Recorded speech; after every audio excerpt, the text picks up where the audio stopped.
everyone, and welcome back to our Matalum channel. I know it's been a really long time since the last update video, but I've been working hard on the game and ironing out any kinks, bugs, glitches, or crashes the game has. I've been trying my hardest to get everything sorted. Plus, I can also say that if you want more quick updates from me, head over to the Twitter account @ourmatalum, because it's easier to make a tweet than a whole video. Because this video is going to be pretty long, I have used YouTube's timestamps feature to outline segments in the video, just in case you need them. With that being said, let's jump into this giant update. I'm just gonna be upfront here. I don't have a demo ready for you to play. I know it's disappointing because these update videos usually come with a playable build, but I'm wanting to give out this update video so you know what to expect. I want to get the next demo and the proper game out to the public around the same time in the year. A game version you can buy and a demo you can get for free. That demo is basically Demo Final version 2. I'll explain more about this in a different video I plan on making. Let's go over what version 4 of our Matalum Showdown has to offer. Just like some of the other videos, I won't be going over everything that's changed, but I'll be going over all the major new additions and changes the game has. The smaller details can be found by yourself. You know, like character balancing and graphical details and Of course, version 4 will come with a full version of Chapter 4. Demo Final has a sneak peek into Chapter 4 that ends as the hero team manages to get their hands on a submarine, so they can go deep under the sea to find the final fragment of Hydro Waver. Of course, Side Story 4 will be in this version of the game too. I'm not going to say what it is, but it does involve the lovable, if clumsy and ditzy, Lael. With this new chapter comes 4 new arenas. Fitting. 4 new battle arenas for version 4. Back on topic, new characters, new playable characters for the battle system, new army gears, ability shots, and much more. One major change that happened in this build is that practice mode has been fully realized. When you pause, you now can change around some settings, such as disabling the computer player's shooting or moving abilities, adjusting the difficulty of the AI, giving you or the AI infinite AP or SP or both, and ending the round early so you can access the practice mode's upgrade menu. Once you've decided on what you want to use, you can choose what the AI also has, allowing for maximum control over the situation at hand. Since the up menu in this mode has infinite upgrade points, you can basically choose whatever you want. Look at this insane build I made! You two. I've changed them again. Yeah, again. Before the release of Incineroar in Super Smash Bros. Ultimate, I guess I had no real idea of what I wanted to do with Francois. The original idea was a weird trickster character. However, the idea of Francois being a heel wrestler fits with him so well that I had to rework him to fit it. He's a guy that wants to be a fierce villain, much like a heel, so I made him a power type to fit his angry man energy. So, Coco then turned into a rapid fire type to fit each member of the Carnage crew being a different main type. Francois' capture ability was inspired by Yamato's rival in Battle Beat'em on Fire Spirits, Hajar. He has a beat'em that can load marbles from the bottom, essentially capturing shots. Like, if you were actually playing in real life and you was getting stuff shot at you, you could just slam the beat'em on top of the marble and just take it. However, I don't feel like that fits Francois anymore, given the whole new heel wrestler persona he has. But I found something that does fit him, introducing the new and improved Dynamo Puncher! But it looks the same! This army gear's shots become more powerful if you punch it forwards. This is done by pressing and holding the shoot button to pull back, then let go for a powerful punch. The Dynamo Puncher is a pretty strong armor gear by itself, so you can just rapidly press the fire button, but if you really want to punch someone's lights out, then charge! Whoever can figure out what this ability is inspired from will win a free copy of our Matalum Showdown version 4? How's about that? Comment below. First person to get it wins a prize. As for Coco, she basically took someone else's armate gear. She replaced an old member of the Carnage crew because that character was conflicting with Francois' personality. It was almost like there was two of them, and we don't need two Francois. So Coco was made, replacing him, and basically inherited his explosive playstyle. This has been a behind the scenes on Armatalim's development. So, with all that in mind, I made Coco a new armate gear. The Boom Popper! Fitting, huh? It's a chocolate bomb. It does perform differently though. It doesn't launch shots anymore, but it still has the rapid stat fluctuating feature Coco's Dynamo Popper had in Demo Final.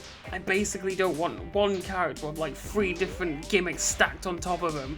It just doesn't seem right to me. Because of Coco's rapid typing and her loadout being all explosive shots, it's really hard to balance her, so she might drastically change again in the future.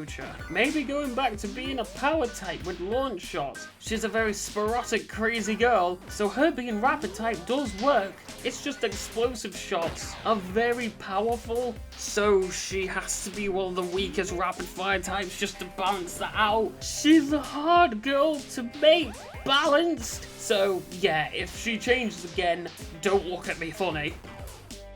I do have one last thing to mention. The beta version of Francois and Coco's armate gears are still gonna be in the game. They are now alternate armate gears for the two. The Carnage crew now has a team-wide gimmick of having radically different armate gears in their loadouts.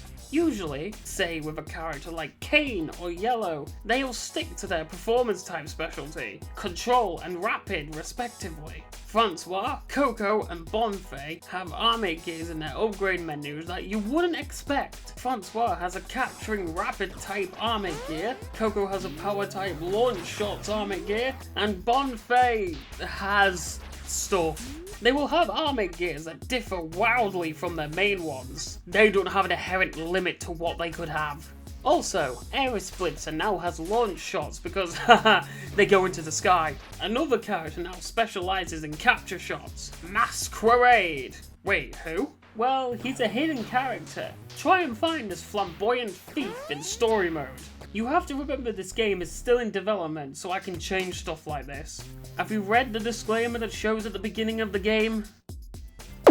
There are 3 new additions to the game that I want to introduce you to.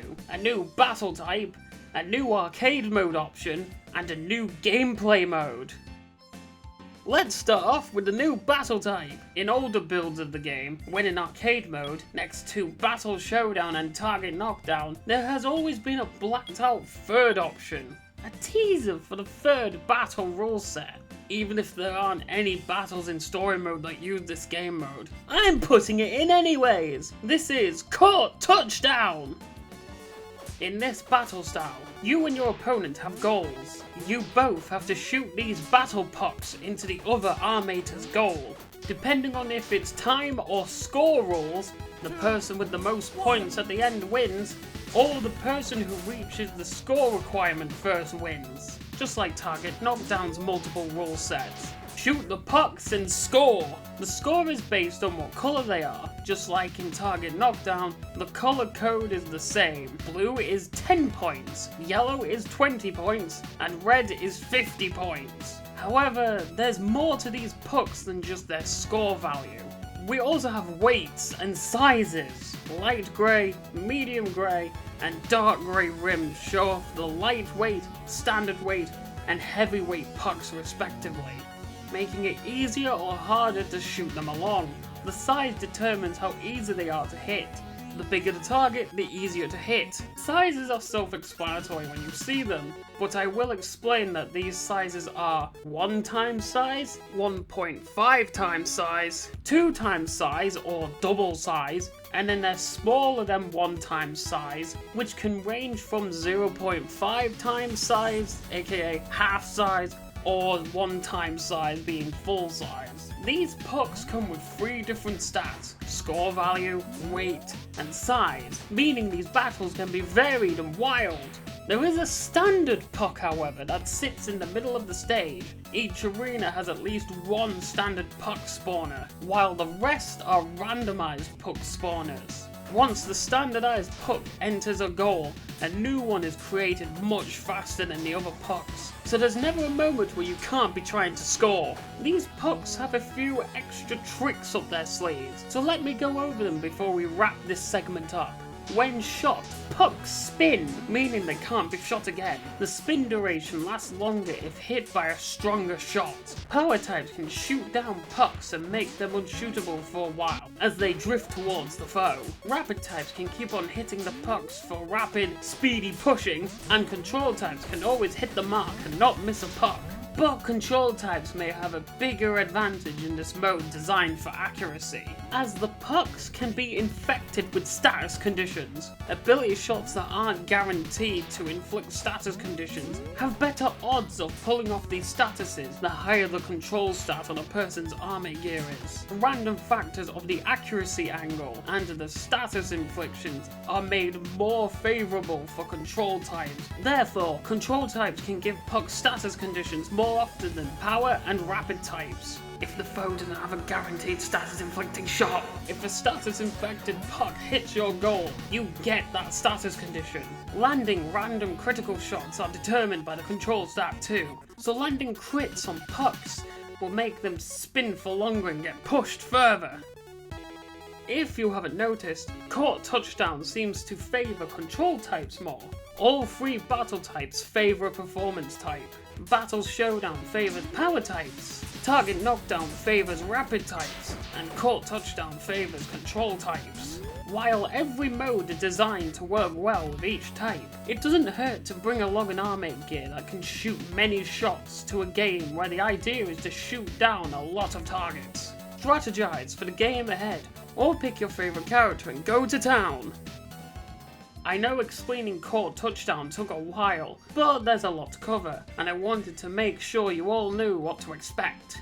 But it's finally time to move on to the next topic, a new game mode! In arcade mode, you can pick between solo play and practice mode, but there's two new options in arcade mode. The first one we'll be going over today is the mode you unlock after beating Chapter 4, Challenge Runs! In this game mode, you have a list of challenges you can play that all take place in multiple battles. There are 6 different options here to pick from, and there will be more coming in version 5 and onwards. Challenges mainly consist of battles, but there are 3 different mini-games and boss fights too. Let's quickly go through what each challenge run has to offer. Throwdown Showdown, a randomized set of 6 battles, with Battle 5 being a minigame. Endless Showdown, a randomized set of battles that never ends, getting harder and adding more handicaps onto the player the deeper you go in. Every 5 battles is a boss fight, and every battle before that is a minigame. First Encounters, a mode which replicates the first battles from story mode where a villain debuts. Francois in Ecstatic Emerald, and then Coco in Greenest Forest. Villains of Beedandera, a mode where you play as a hero-aligned character and face off with each villain in their personal favourite stages with randomised battle types. Heroes of Beedandera, same as the villains version, but you play as villains fighting heroes. Credits Run, I added credits to the game and I made a playable section out of it, so this challenge run allows you to replay that whenever you want. So, to play one of these challenges, pick it on the menu, pick your difficulty, select your character, and jump in. While going through the challenges, elements such as in-battle score, time, starting upgrade points, and more can be random per playthrough, so no 2 runs are the exact same, unless they are specifically pre-built challenges. At the end of a run, you see what medals you unlock. Yes, medals, with an S. You gain 2 for each challenge run, 1 for beating the run, and 1 for beating the run's score requirement. You earn score by performing well in battles. If your grand total is bigger than the score goal in the run, you gain a second medal. If you fail a battle, you can restart that battle, but it costs half your current score. You can fail these runs multiple times, but keep your eye on that score. I hope this will be a fun alternate single player mode experience for you all to play. This next mode will be our last big topic for today. But believe me, it's a big topic. There's always been a blacked out option in arcade mode right in the middle of solo mode and practice mode. Have you ever wondered why the first option is called Solo Mode? Well, I put local multiplayer into our Armatalum Showdown. Now you and a friend can throw down a showdown together. There are two versions of multiplayer, co-op and versus. Versus is the most simple one to explain. In arcade mode, next to solo play, is versus play. Select that and now you can set up a battle with player 2. Player 2 will take the spot where the AI player went, and you two can battle each other. Co-op mode is where you and your friend can team up to take down the AI player in story mode and challenge runs. Player 2 can take control of a drone armate gear that flies behind player 1. It has its own AP, but not HP or SP, but it can be affected by status conditions. Ability shots for the drone are preset depending on who player 1 is. For example, if player 1 is J-Star, the drone will have Static Bolt and Wind Cutter as its ability shots, even if J-Star has two different shots. It's an assistant, similar to the co-star Luma in Super Mario Galaxy or Bowser Jr. in Bowser's Fury. You have to enable this feature in the options menu. Player 2 can jump in and out of the co-op role whenever they like. Speaking of the options menu, now that there's potentially two people in control at once, controller compatibility has been overhauled. There's now a controllers and multiplayer segment on the options menu. Here you can set up if co-op mode is active, but more importantly, configure the controllers. Up top there is an option to lock player 1 to only using the keyboard, or setting it to that player 1 has control of both the keyboard and gamepad 1. Locking player 1 to the keyboard lets player 2 use the first controller registered to your computer, aka gamepad 1, allowing for multiplayer without two controllers. If you have two controllers, then don't lock player 1 to the keyboard. Below that are some important options that are needed to be looked at if you want controller compatibility to work. Before I can talk about these options, we need to talk about how controllers work. You see, there are two types of controllers that Windows computers recognize: direct input and X input. These may sound similar, but you need to know what each one of these is in order to make this work. To simply put it, X input is Microsoft's own controllers, while direct input is anyone else's. If you, player 1, wants to play Armatalum with an Xbox controller, gamepad 1 needs to be registered as first X input controller. If your friend, player 2, wants to play with an Xbox controller, then you register gamepad 2 as second X input controller. However, what if you only have one Xbox controller and one Nintendo Switch Pro controller? Player 1 wants to use the Pro controller, and player 2 wants to use the Xbox controller. Gamepad 1 needs to be registered as first direct input controller, while Gamepad 2 needs to be registered as first X input controller. If these things aren't working, use the keyboard controls to get to the options menu. Then you can configure these options correctly so you can fully throw down a showdown. I know that was a lot to explain, and I said controller like 30 times, but it's needed information to know to get this all working. TLDL, too long it didn't listen. Co-op and versus multiplayer is now in Armatalum. Go have some fun with your friends. What about online multiplayer? Parsec's a thing, right? I have no idea how to code that, so don't expect an online mode. Besides, this game is meant to be a visual novel with a battle system, not an arcade shoot 'em up with a visual novel story mode. Outside of all that, there's a few small things I would like to mention, and by a few I mean a lot. The game now has an autosave feature. Once you get to a new scene, the game autosaves in the save file you are currently using. In the save menu, you can swap your current save file around, or even make a copy that won't be your current save file for a backup. Also, there's now 20 save slots. Visual novels tend to have way too many save slots, so I'm getting there. Up menus now have presets. Press C on the keyboard to cycle through the character's presets. Essentially, if you don't know what you want to use, the game has some suggestions for you. There are now unlockable armate gears and characters. Check the collection room to find out how to unlock these armate gears, such as Impact Beamer. Beat J-Star as Yellow 3 times to unlock the Impact Beamer. The story mode options are now no longer in the main options menu. In its place is the before mentioned controllers and multiplayer options. Story mode options are now accessible in story mode itself, in the side menu in the visual novel segments. And you can also access it within battles in story mode. Everyone's stats have been altered and tweaked a little, including their AI difficulty. The AI on any difficulty now should be more active. Some ability shots can now only be used once. Once they are deleted, you can use them again. Various bug fixes, grammar and spelling checks, minor story rewrites, and more, including an improved version of the prologue and side story 1. There is now a chapter select screen. After starting a chapter, it will be accessible through this menu. You can always have quick access to the beginning of every chapter. Except for chapter prologue, you just need to hit new game.